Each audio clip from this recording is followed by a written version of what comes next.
Hello, everybody, and welcome to another episode of the Divorced Woman's Guide podcast. How are you doing today?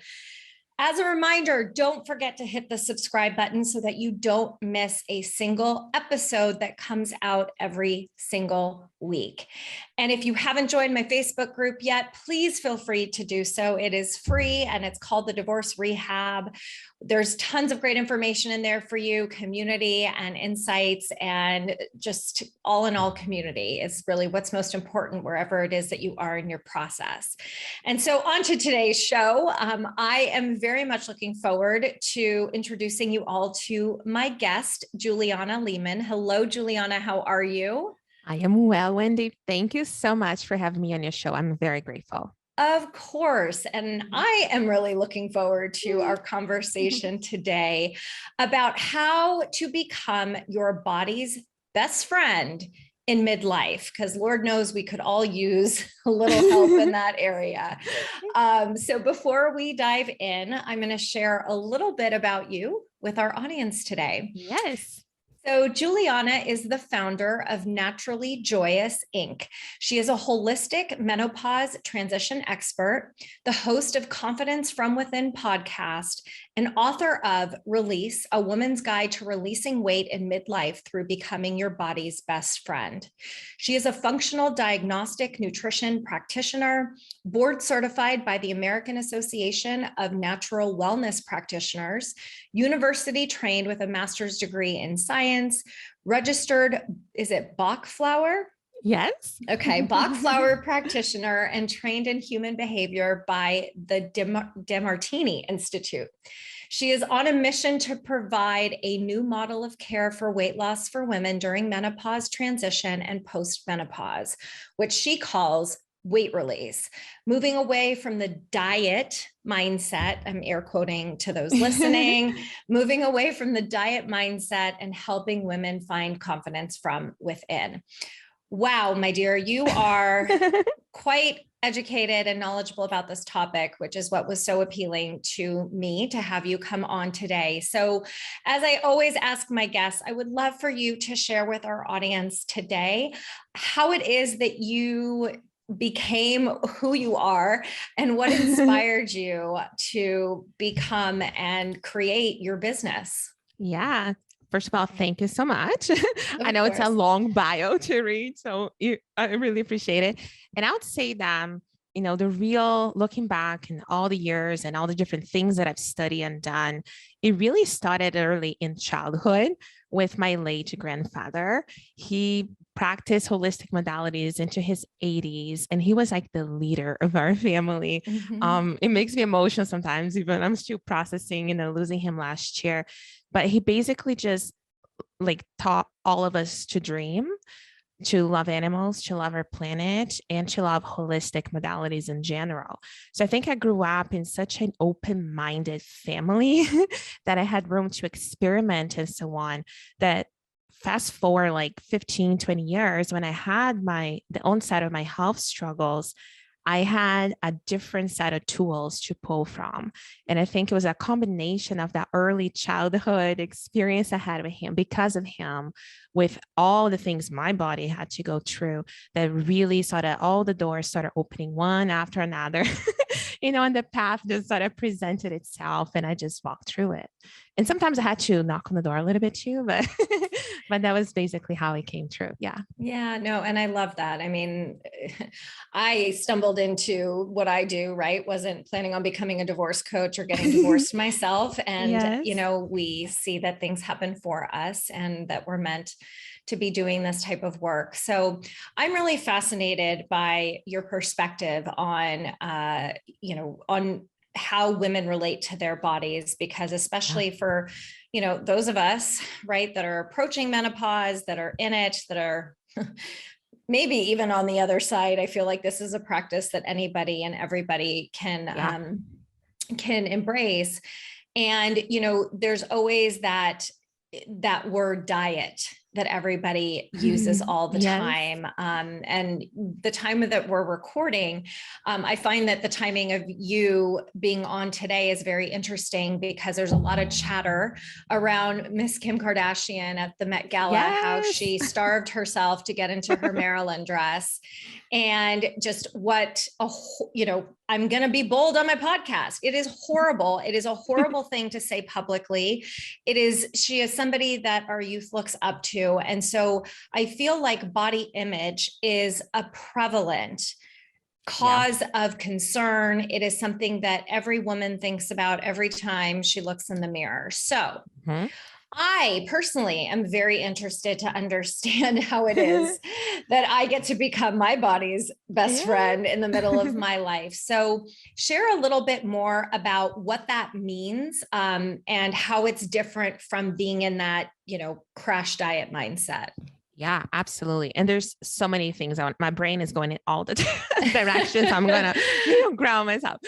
But I think where I would like to start is very much the concept that, and I think the word you use is perfect. You said perception, right? And I believe that our experience of whatever happens, perceived good or bad, air quotes as well, is always given your perception. So if you think something is good, it is. If you think something is bad, it is. And when it comes to dieting and even choices like, Kim made for that event and things like that, the way that I like to look at it, first of all, is separating weight loss from the concept of weight release. So I'm going to start there and then I'll come back to the perception specifically. And the way that I like to define the two is that weight loss often means you're trying to get rid of a part of you, right? We want to get rid of belly fat, get rid of love handles, whatever part we want to get rid of, in her case, 16 pounds or whatnot. Whereas weight release is a lot more of an internal game. It is not about getting rid of anything. It's actually about accepting all of it so that your body can change.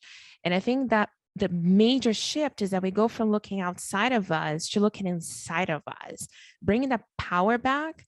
And at the end of the day, if you want to do X, Y, and Z and look for the scale, you can. I'm not, saying don't, but we just really shift to the why you do it and the how you do it. And I think that is the very big shift to get started.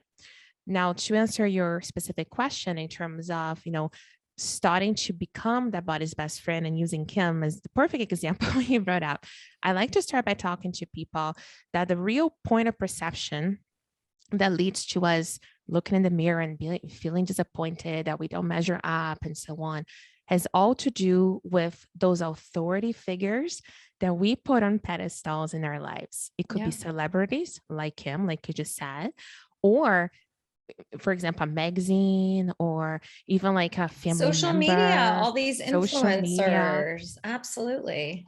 And the part that surprises people most, and it could also be a younger version of you.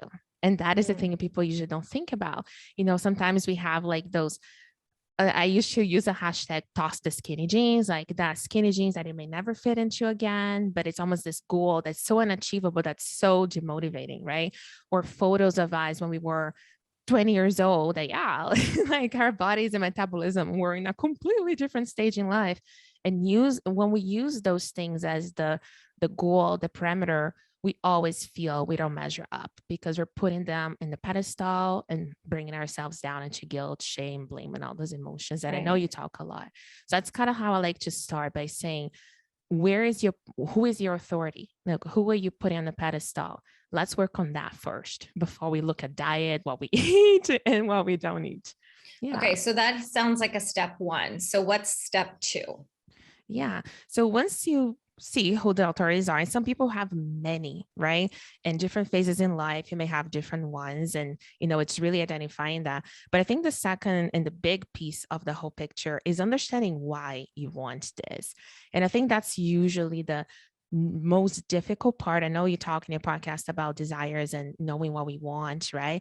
So applying that to your physical body. Why do you want to change your body? And in my book, Release, I asked a question to say, if how you looked did not impact how people see you, love you, or judge you, would you still want to lose weight? Right? Okay, that's powerful. Will you say that again? Yeah. Please. If the way you look did not impact how people see you, judge you, or love you, would you still want to lose weight? If the answer is yes, it could be, right? Maybe you want more mobility. Maybe you just want to have more stamina. Maybe there is a physical health aspect of it that you're after. Absolutely. But if the answer is because I want to feel accepted, loved, not judged, then we need to work on those authorities. Right. So what I'm hearing is, based on your answer, it's about, do you want to do it to seek external validation, or are you really doing it for your own health benefits? Exactly. Because unless you're doing it for you, it's not sustainable. And I think that's really where the magic is, that so many people do it, quotations, for the wrong reasons. Not that they're doing it on purpose for the wrong reasons, but they're just not deeply connected to that fire, motivation inside their hearts. That is what keeps the momentum going. That's why we hear all the time, I need accountability. I need, because they're always seeking something outside of them you're making excuses, right? Yeah. So it's interesting, because with everything that you're saying, it's stirring some things inside of me where I'm like, oh God, why am I doing this? Because and I know why I'm doing this, and I've talked about this. I'm pretty sure I've talked about it on my podcast. I know that I've talked about it in my groups, but I haven't been feeling good, right? Like, I am struggling with gut stuff right now. And so I am actually seeking to feel better. And the way that I frame that, both with my clients, and then obviously, I walk the walk, I talk the talk.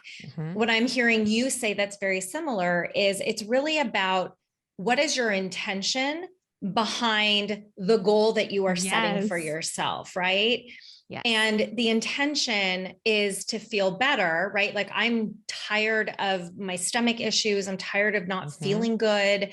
And that's my motivator, versus like, I just want to get back into my skinny jeans and prove to everybody that I can lose my COVID-19. Right. Yes. So what I know ends up happening is that when you are leaning into an intention, and tell me if I'm wrong as it relates to the work that you do, but I almost feel like it's easier to notice if you are succeeding, and I'm using quotation marks, versus if you are seeking external, you feel unsuccessful and then you just give up. Exactly. And I'll say the two easiest signs of that happening. Number one, so let's just use the example you said, just fit into this pair of jeans and that's it. Once you get to that goal, then people stop, because literally you reach the end of your, road. There's no more intrinsic motivation for it. Right. And so if people keep doing that and getting that place, and almost like the yo-yo dieting standpoint, that's usually a very clear indicator that their source of motivation is not deep enough. It's too a little bit superficial, external focused. The second, and I heard you talk about this before in your work, is what I call the duty words, the shoulds, the have tos, the need tos. That in my work is the number one sign, or excusitis, I like to call, which is the chronic I love that. Excusitis. That is, I love that. Clear. Yeah, it's an indication that you're not in congruency, in alignment between what is most important to you and what that goal looks like. Right. Yeah. And so let's get into that, because when you're focusing on the intention and not the goal, it's about the emotion, right? So there's positive and negative associated with the journey. I know that you're, through your methodology of becoming your body's best friend, it's really about boosting, your confidence and your self-esteem. Talk a little bit about, when you are not your body's best friend and you're seeking external validation, what are some signs that people should be paying attention to that are mental? Yeah. So I like to say, and I'll start looking at the emotions, like the good and the bad. Every single emotion is neutral, right? And they're all important. An example I love to use, and I'm born and raised in Brazil. I live in Canada now. So we have a lot of fire in our culture. Maybe it is the crazy heat in our country. I don't know. But my family is fiery. Let's put it that way. And anger is one of the most prominent emotions, I would say, that I was raised around. Amazing family, wonderful upbringing, but a lot of expression to anger. And for a long time, I perceived, oh, this is a bad thing. But eventually I realized that anger is also a huge amount of, it brings a lot of energy and momentum, and it can get somebody out of stagnation, right? So every emotion has both sides. And when it comes to physical health or even following a diet, I always like to bring perfectionism into the question, because every emotion has both sides, right? So when you're attempting to be perfect, you're seeking two things. You're seeking the recognition, but you're also avoiding criticism. So you see how every emotion has both sides to it, right? And I think that's important, because when we look in our bodies and we perceive that we don't like what we see and so on, we're in a way blinded to the other half of the coin, if that makes sense. 100%, 110%. And it all boils down to whether or not you are making yourself a priority and you are present and mindful. You know, a lot of women going through divorce, we are the last person that we think about. Or most of our marriage, it was about our, our spouse and the kids, and we were last. And when we took care of ourselves, we thought it was selfish. So talk about a little bit about how this relates to and I like how you phrase it. Instead of self-care, it's about making yourself a priority. Yeah. What you just said is literally the fuel of why I do what I do, specifically. And it's that concept of showing, I work a lot with, high performing women, the super women type, and a lot of women too going through divorce and having now to rediscover who they are, like identity shift, right? Like learning life in a very different set of terms from what, they understood before. And I think what is important about this whole, period is that I think what I'm most passionate about is to showing to women that it is not that we should quotation also give to ourselves. Like that is our responsibility. We can only be the best version of us for others when we are filling our own cups.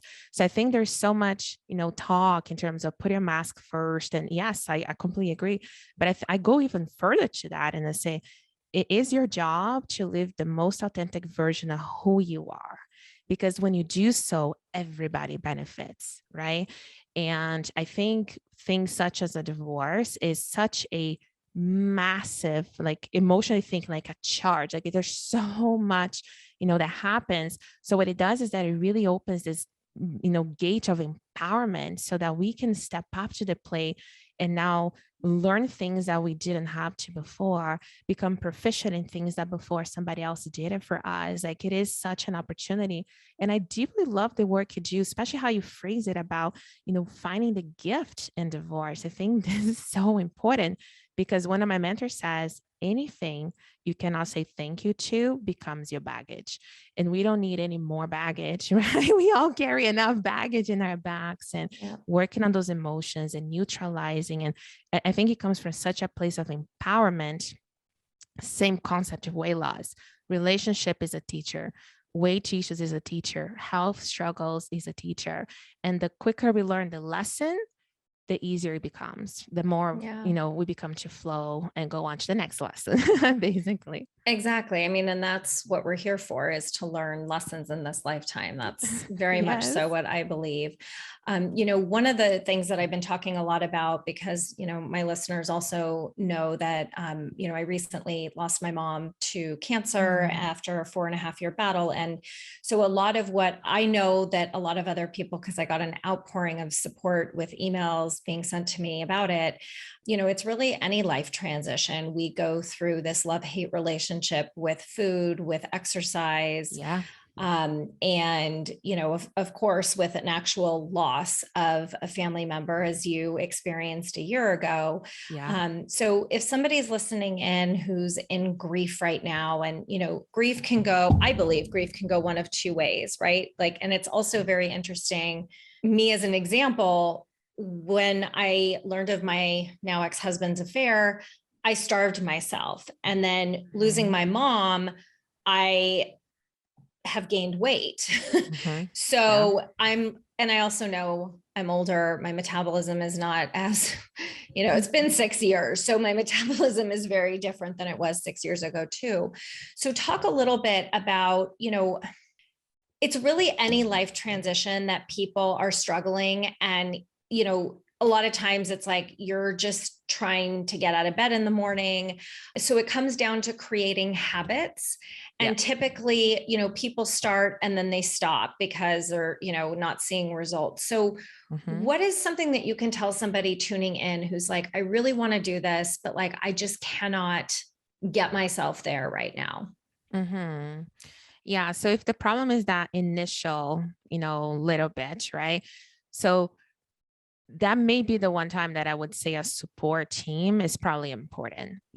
I do believe in self accountability and becoming completely self sufficient in life, but this may be a time to work with a coach or even do something with a friend or colleague that are sort of like serving as a temporary outer motivation for you until you're able to really get yourself to a place of self empowerment, right? And I think Mhm. asking for help, but more specifically accepting help, is one of the most powerful things that we can all do, right? I look at my Mhm. history, my life, and so much of it, I've always invested in myself to invest in coaches and practitioners to get myself out of stuckness. Because sometimes all we need is a perspective shift. Like I say to the women that I work with, I tend to attract women that tried everything without getting Mhm. results. So they come to me with a lot of knowledge. So knowing what to do is not their problem. And I'm very clear about that. It is the implementation, like I said, and the long-term sustainability of what they do. And Right. I say that what I give them most is a shift in perspective. Because once you know how to, what I call, activate that inner motivator inside of you, Mhm. your success becomes inevitable. Like it really does. And anytime that you deviate from it, then once you get like, that you learn how to use your intuition and listen to your body, which is part of the, becoming a body's best friend concept, then you're able to know, I'm a little off track. I'm going to course correct. Because food, and you mentioned that specifically, food is such a, I would say, accessible tool, at least in North America, accessible tool that we can use to modulate our emotions, right? We Yeah, I was can going to use say it food. numbs it, it's a coping mechanism, right? Yes. And I like to say, so if you open the pantry and you look in there and you're seeking a specific treat or something, you're probably trying to recreate a feeling. So if you think as a child, food was, oh, and you're sick, this is how we care for you, or you won sports, so here's how we congratulate you. So you may be seeking that recreation of the feeling. Or if you go to your pantry fridge, open it, you don't care, you just need something, you're probably trying to escape a feeling, right? So even paying attention to Right. how are you using food as a tool, because at the end of the day, Wendy, like our not a single muscle in the body moves without motive. It just doesn't. So if you're making that choice to eat, say, that cookie at that minute, your mind perceives more benefits for eating the cookie than feeling the feelings. And there's nothing wrong with that if you're in the healing journey and process. But when Right. you get to the other side, that you feel, okay, I process my emotions. Now I want to work on the physical health. But then you're stuck, like in the question you had. That's what I would say, potentially getting some support so you can now, make that shift and then go in your next journey. Okay, you just said some really powerful stuff just now. And I hope that everybody listening heard what I heard and experienced what I just experienced. I don't know that I've ever heard anybody say that when you go into the pantry and you're like craving a certain food, it's about creating a memory or a feeling associated with that food. Mhm. And it's just, that blows my mind because I've never even thought about it that way before. I always say that the way that, the shortcut to healing is feeling through it all. Yes. And through doesn't mean through food. It means, through the feelings, right? Through the ick of the feelings. Yeah. Because ultimately it's really about you getting the support that you need and not seeking it from the outside, but trusting and knowing that you have, as you said, power to manage this yourself. Yeah.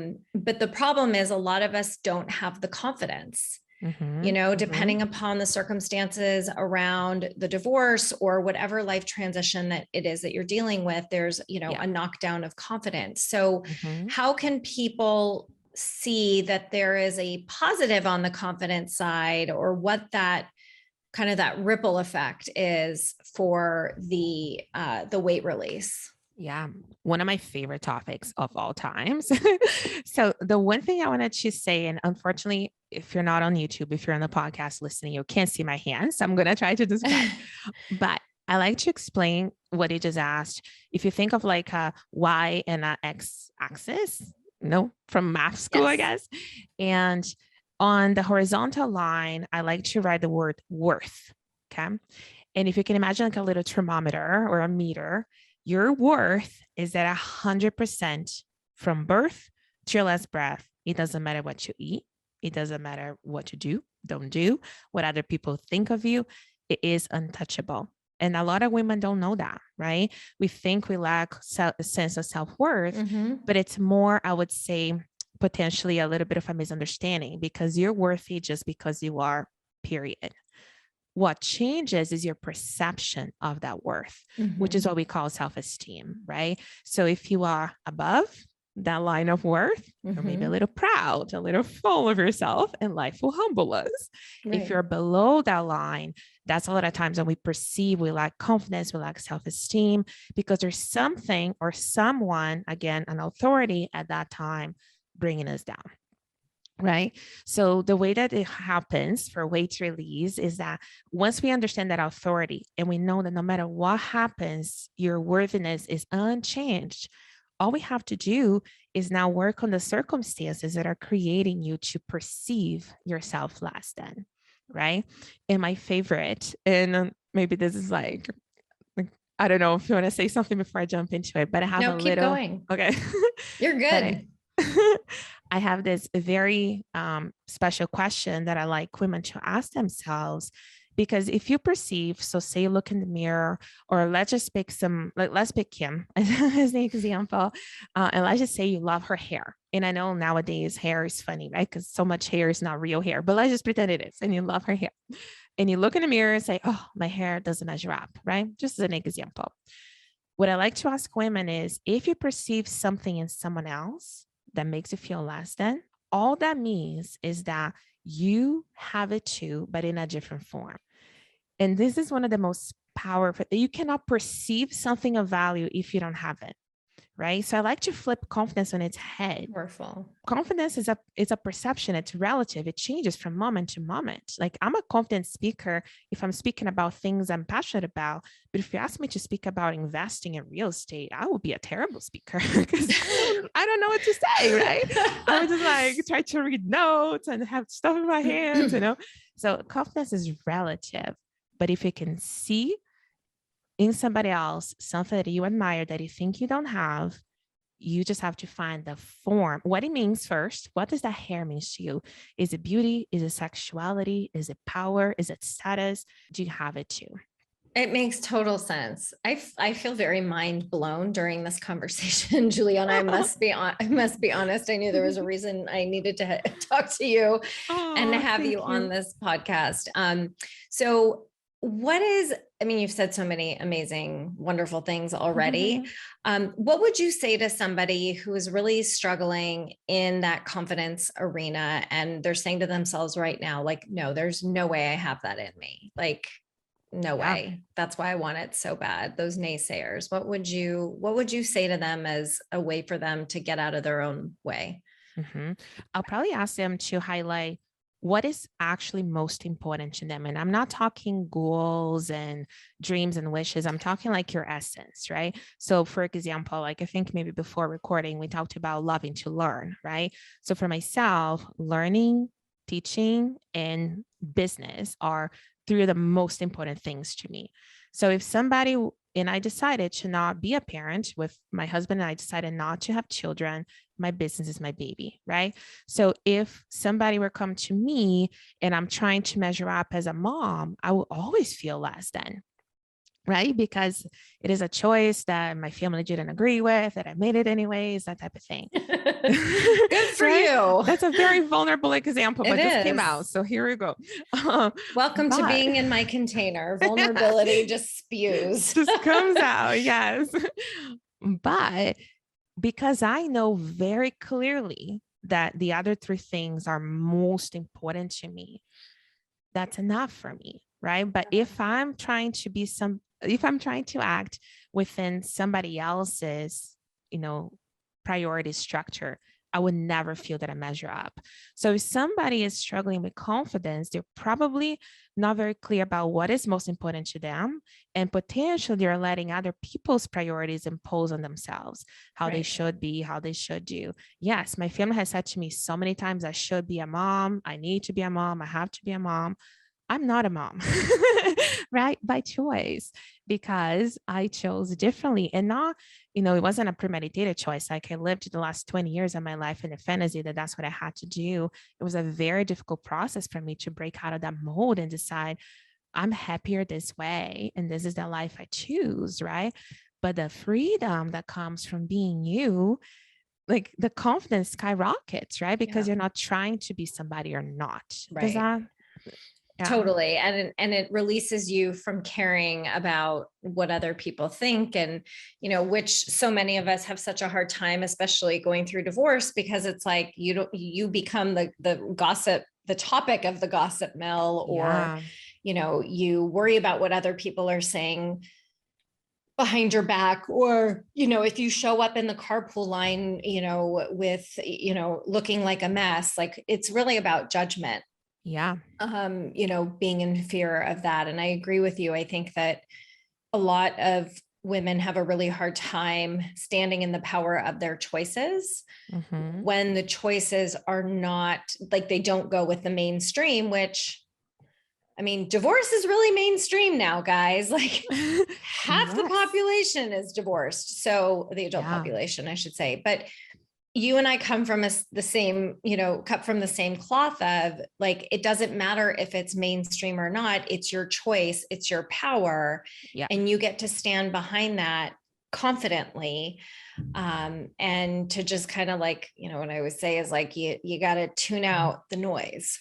And even like specifically on that example you said, it's so important because this is something that it's probably one of the most prominent concerns, right? That people will have, even looking at friends of mine that gone through divorce in the recent times and how people took sides and all of that. I stay neutral just because that's my value system, but I know some people are not that way, right? Right. And the one thing that I like to say to that is that judgment is basically how people discern the world, right? And I know we're always trying not to judge, but I think it's just, that is a judgment in itself. I think it's so just kind of like, so I just go with the flow. Yeah.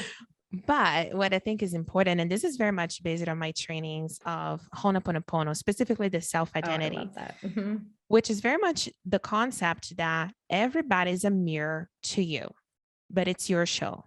Like you are the most important thing in the world because it's your show. Everybody's just like those mirrors.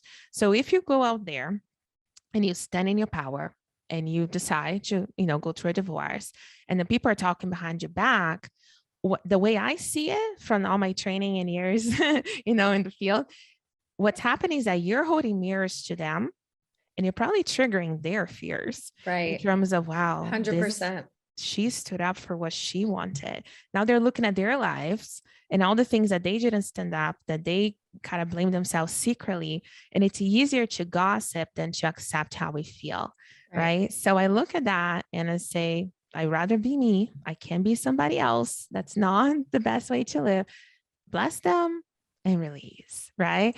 and still go out in town and still go on the carpool lane and all those things, because we can only be responsible for us, but we are solely responsible for how we react to things, right? Absolutely. Oh, 100%. And it's our choice. We get to choose. Coming full circle back to the beginning of our conversation, it's all about your perspective and which perspective it is that you choose, and knowing that you have the power to change it at any time. Yes, exactly. And the last thing I wanted to mention to Wendy, like you said at the beginning, so since you brought it back, I wanted to touch on it, is the whole concept of trust. And I listened recently to your episode about trust after divorce. And what I like to suggest and propose to women is to, when it's difficult to trust those outside of you, you have your body as the never failing, always present way source of trust within you, right? And I'm saying this to you, like my little catchphrase is your body got your back no matter what, no matter what. And I've had diagnoses of fibromyalgia, hormone imbalances. I had spinal surgery, like 15 years of chronic migraines, like chronic fatigue. I have a nice little laundry list, but every single one of those, and me healing through them and going through them, the moment I could find the deep transcendental gratitude for it, I knew why it happened to me, or through me more so. And I think that is important because I trust my body fully. And if symptoms are coming, if something is not working out, I pay attention, like, okay, you're trying to talk to me, let's talk. And that relationship, that bond is so solid that I can always count on me. And that is very much something I want to propose, because I know lack of trust is a very raw emotion, right? That a lot of your listeners and audience will experience. So that's why I propose the trusting self, because that would never let you down. Yeah. Absolutely. And, part of that gets to be the work and recognizing what that feels like again, because you do, you're just not paying attention. So yes. Oh my goodness, Juliana, thank you so much for being here and being my guest. I mean, talk about drop the mic. You had a few of those during today's episode. And I know that you have a very generous gift for my listeners, which will also be in the show notes. So I'd love for you to share what that is. Yeah, thank you so much. I thoroughly enjoy our conversation. You asked me all my favorite questions. I love talking about this so much. I know you do. I'm fascinated by your methodology. It's awesome. Thank you. And so the gift that I have is a complimentary free training. It's my most popular training, in which I really help women. I'll take the concepts that we talked about and get a little deeper in terms of applying it to real life. And I really focus on the connection between our emotions, our hormones, and food. What is changing as we enter midlife, but also knowing what's changing, what are the things getting in your way, what to do about it. So that is what the gift is. And it is, all you have to do to get it is go to naturallyjoyous.ca/free training, and you get immediate access to the replay. Yes. Amazing. And how and where can people find you? I would say the best, easiest way would be Instagram. And my handle is naturally.joyous. Perfect. Yes. And everybody, thank you so much for being here, Juliana. This truly was an amazing conversation. And I love the work that you do. And I really have so much gratitude for what you do and for sharing your wisdom with my audience today. Thank you. My pleasure. Thank you so much again for inviting me. It was such a lovely conversation. Of course. And everybody tuning in. Oh my God, was this not an amazing episode today, you guys?